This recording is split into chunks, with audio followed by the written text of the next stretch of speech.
I learned two things from Barney that have stuck with me. One is always be curious about the world. And the second is never stop learning. And what I want to do today is kind of share with you my curiosity about quartz crystals and what I've learned. And hopefully it will be of use. Whoops, we've already... Oh, there we go. So this is where I want to begin. This is the location of the Simon site.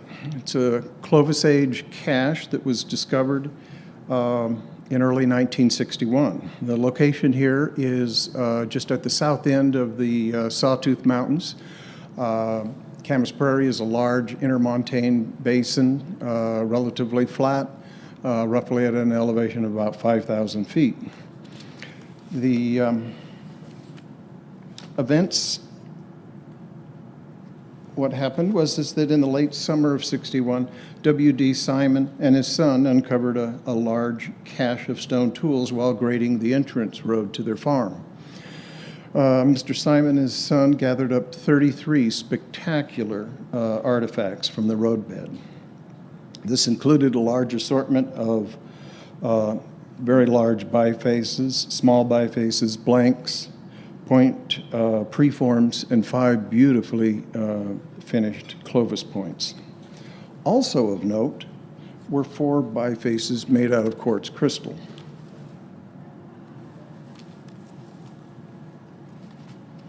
So when you inspect these bifaces, you're left with a very pressing question. Where do you get the quartz crystals to make these bifaces? And that's really the curiosity that stems for this paper. So to do that, I want to briefly review kind of what we know about quartz crystals today. There we go. Which is that we have a number of examples, not a lot, but we have a few sites in the West that have produced or yielded quartz crystal points. These include not only the Simon cache, but also the Fenn cache, kind of an unprovenience cache somewhere out of the Wyoming, Idaho, Utah area. We have a small site called Helen Moriah down in Utah, which produced, what all indications are a Clovis campsite, temporary campsite, a few artifacts, and a few broken Clovis points. We have some isolated finds at Tulare Lake and Cuyamaca in California. And then finally, we have 2 sites that are kill sites, Leonard Ranch and El Fin de Mundo, which was recently discovered in Mexico. All of these have produced various types of Clovis points. And so basically it's kind of telling us that we do have use, kind of a practical use of quartz crystal in Clovis assemblages. What I want to turn my attention to now is why quartz crystals? Well, it's an extremely hard material. It's Mohs 7 on the Mohs scale, which means it's even more durable and harder than nephrite, and of comparison to, let's say, items like jasper. So it's extremely hard and durable. It flakes conchoidally, so it reacts and behaves like most other tool stones. However, it is a crystal, so it has an underlying structure. And what that means is that it introduces kind of a serendipity to the manufacture of Clovis points and stone tools from quartz crystals, because there are cleavage planes in there, and they can at times fracture, giving you a lot of problems. But there are 3 other qualities about quartz crystal that I think are especially of interest here. One is that they have a unique hexagonal shape. They scale in size, whether they're 2 inches or 12 inches. They all retain the same shape and dimensions. When struck or rubbed together, they generate an electrical charge, if you will. They flicker just for a moment. And then finally, they possess obviously optical diffraction. When you hold them up to the light or up to objects, they diffract the object, they diffract the light. And collectively, these three properties do not affect tool making, but they do imbue crystals with a special visual properties that I think are unique to lithic materials. One imagines that Clovis folk were probably keenly aware of these properties and probably attributed added value to the material itself. So the creation of quartz crystals is widespread throughout the world, but those are mainly kind of small, little tiny things. What we're interested in is how do you get these large crystals, upwards of 30 centimeters in diameter? And that requires a couple of geologic conditions. They're primarily associated with geologic batholiths. So these are large, if you will, think about them as a large molten magma, silica rich, that comes up to the surface, the Earth's surface, but it doesn't break, it doesn't breach the Earth's surface. Instead, it just sits there and cools very slowly. And as it cools, water within that magma begins to coalesce and kind of coagulate into small bubbles. And then these bubbles tend to have a tendency, just like beer bubbles in your beer last night, they have a tendency to kind of float up to the surface. So as it cools,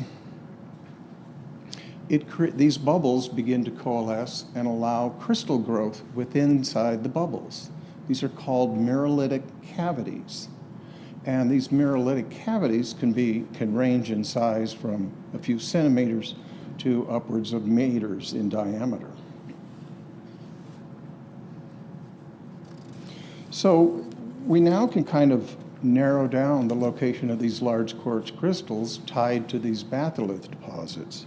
And so what we see here in the West, primarily a series of roughly 4 or 5 locations. The one I'm going to be dealing with today specifically is the Idaho batholith, and then a lobe, if you will, that extends into Montana, the Boulder, excuse me. So the question now is, how do you get these mirrolitic cavities to the Earth's surface?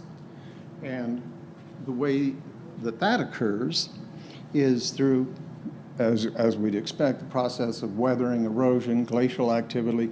All of this kind of grinds down these batholiths and exposes these mirrolitic cavities. So now we can kind of locate and narrow down these specific localities where these mirrolitic cavities are getting breached at the surface. So you need to think of these as kind of little gemmy Easter eggs. And they're not just producing quartz crystals. They're also producing topaz, aquamarine, and tourmaline as well. So they really are these kind of interesting Easter eggs, so to speak, I think.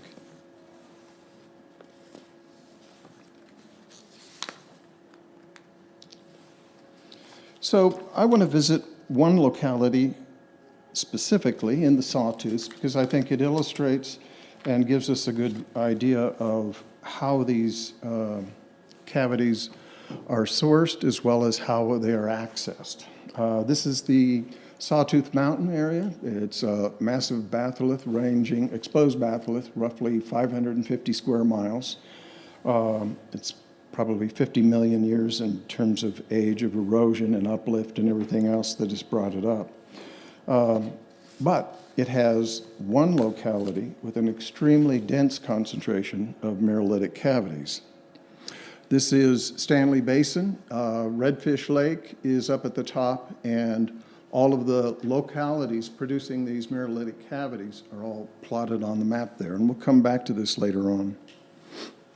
So a lot of the footwork of identifying these is, in this particular area, is attributed to a gentleman by the name of Chris Van Laer. He's a geologist out of Montana and spent a considerable part of his career prospecting and identifying these mirrolitic cavities.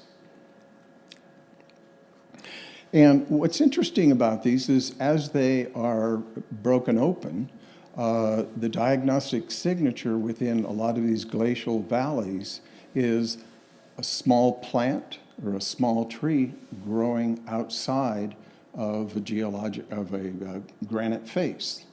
And so what happens is that you get keyed into these little unusual quirky features of vegetation growing out the side of a rock.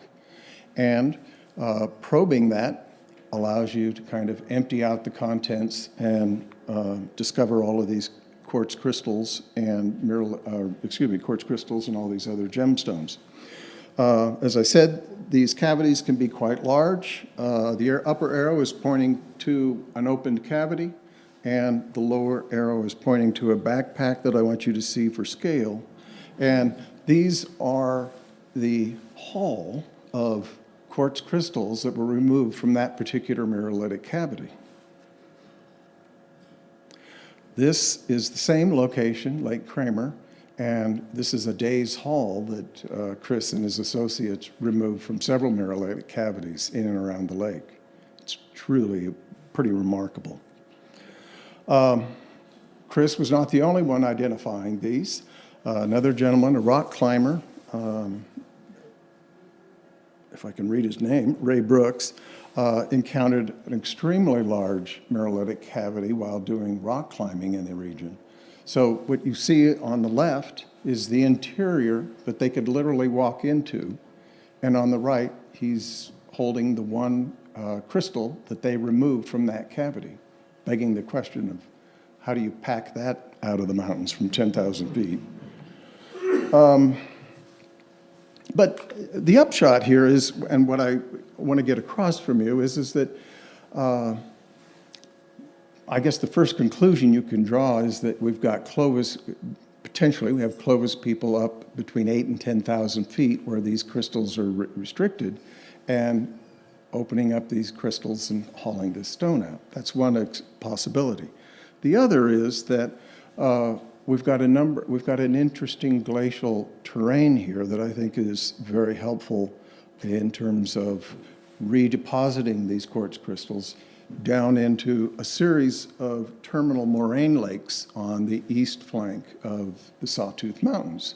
And so what's going on is that a lot of these moraine deposits, even today, are still producing quartz crystals, very large ones, as float within the moraine deposits themselves.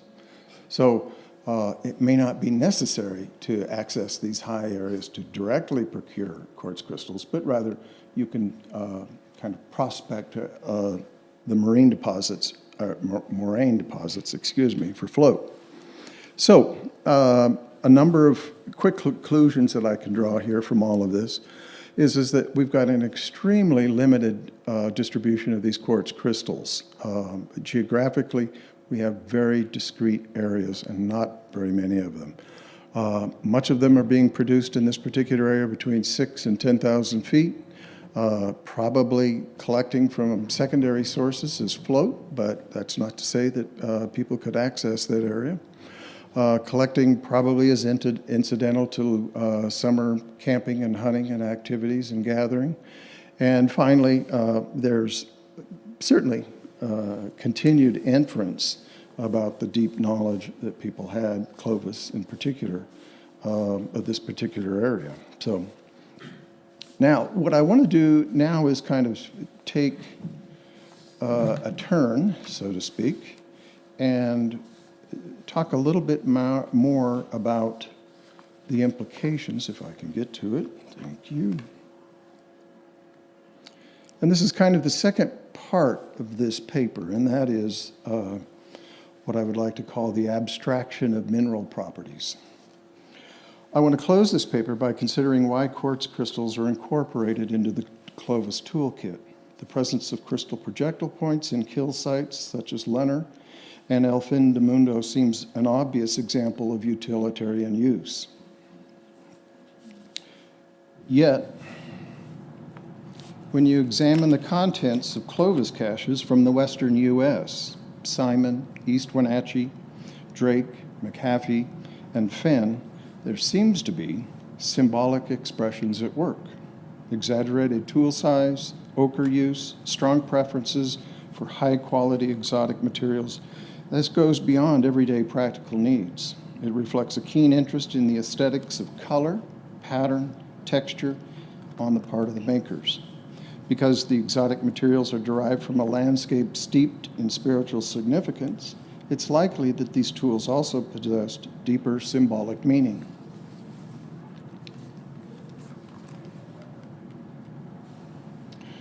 Christopher Ellis has argued this point based on excavations at two late-period Clovis sites near Hamilton, Ontario.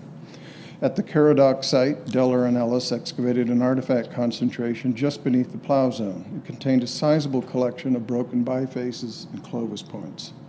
Subsequent refitting of the artifacts revealed they had been purposely smashed and broken.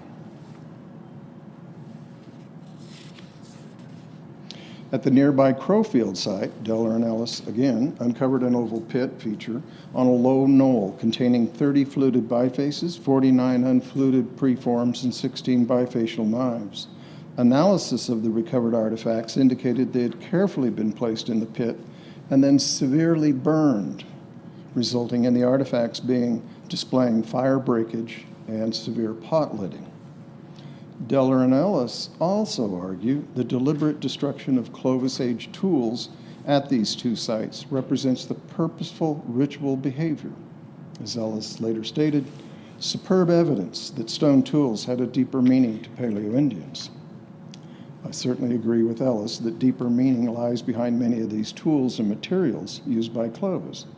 But how do we identify that meaning? It might be useful to consider the observations made by Randall White in his study of the Upper Paleolithic art and personal adornment in Europe.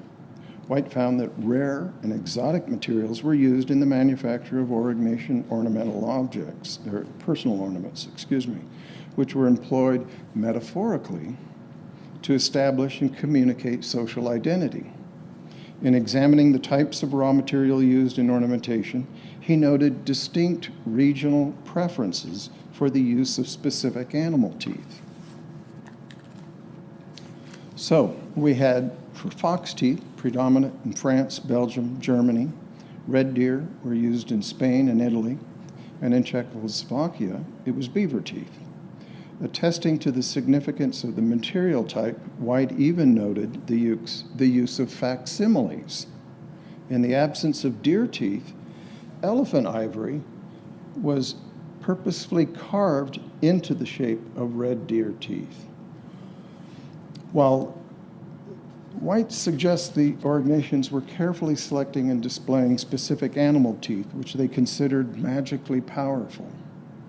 Aurignacians were, metaphorically speaking, adorning themselves with powerful decorations, conveying an association with magically powerful animals. A similar concept might be at play with Clovis, the abstraction of mineral properties. Color, texture, chatoyancy, patterning, smoothness, optical properties such as light diffraction, translucency, iridescence, coolness, warmth, mineral inclusions, fossils, density, and of course, triboluminescence. The use of exotic materials to manufacture select Clovis tools may involve more than functional attributes of durability and sharp edges. It also involves the thoughtful incorporation and display of specific mineral properties. Clovis seems to be purposefully incorporating patterns, inclusions, and differential color transitions into individually made artifacts to highlight their mineral and visual properties. Seen in this way, even the application of repeating flaking patterns to create texture on Clovis points is consistent with this behavior. So let me conclude by saying Clovis were skilled flint knappers seeking out the best stone on the landscape. While their campsites are frequently littered with local, practical, everyday lithics, their caches and burials paint a very different picture. They were trafficking in materials that held special significance and special powers worthy of ownership, display, and exchange. On that note, thank you.